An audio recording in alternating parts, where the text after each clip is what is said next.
Hello family, welcome back to my channel. Niba uri mushyashya hano mwaha ikaze ukore subscribe. Nitwa Piscine and to my glow getters yambi uyu munsi ndashaka kubereka video uburyo bwiza cyane bwo koga umusatsi ntucike ukoresheje shampoo nziza ituma umusatsi woroha n'amavuta meza. Of course yami body organics niyo muterankunga w'iyi video. N'amavuta meza niyo mavuta nkoresha, so ukagira umusatsi mwiza ukurikije izi nama ndi bubereke, nta kabuza umusatsi wawe urakura kandi ugasa neza.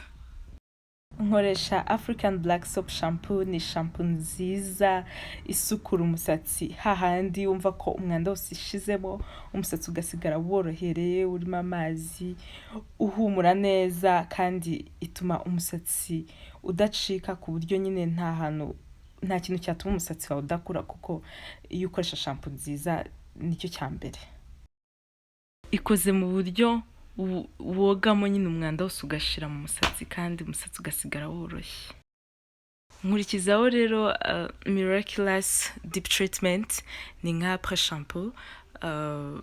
Nyinda nyimasa mu musatsi wose mpereye aho umusatsi urangirira ngana hafi ku mubiri, donc uhera hejuru ugenda urambura umusatsi ku buryo umeke ashaka igemano hose. Iyi deep treatment ntago nzi ukuntu nababwira, ni nziza. Va kuri za après shampoo z'ahantu hose bagenda bashyira mu mutwe, ituma umusatsi urambuka, igisokozo kigacamo kiruka kandi ikawusigira nyine izo vitamine zose umusatsi uba ukeneye. Iyo ndangije rero mpita mfungamo udututa tw'inyabubiri, nkashyiramo ingofero yo kogana, nkategereza amasaha 2, ubundi ndabereka ukuntu umusatsi uba wabaye. Amasaha rero iyo ashize mpita noga mu mutwe, urabona ko umusatsi warambutse neza.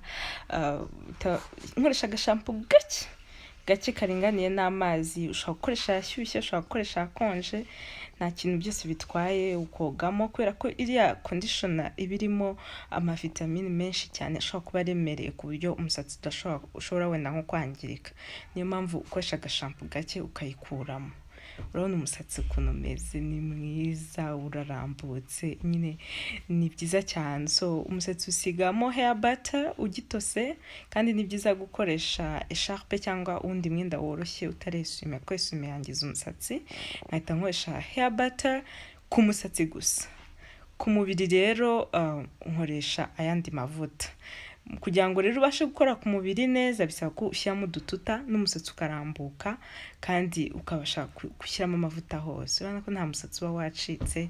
Izi produit ni on top, ni za mbere pe.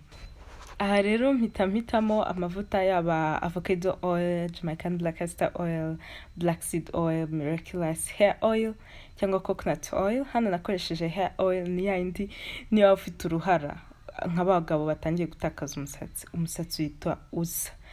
N'amavuta meza rero akuza umusatsi, ni yandi usiga ku mubiri ukamasa buhoro buhoro. Voilà.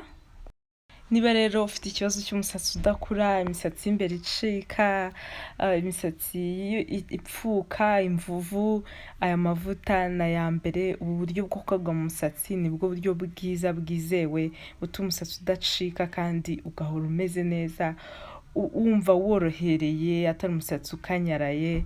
Nukoresha amavuta ya Mi Body Organics. Mwakoze cyane kubana nanjye. Kora subscribe, kore like, comment. Ndabakunda. Bye.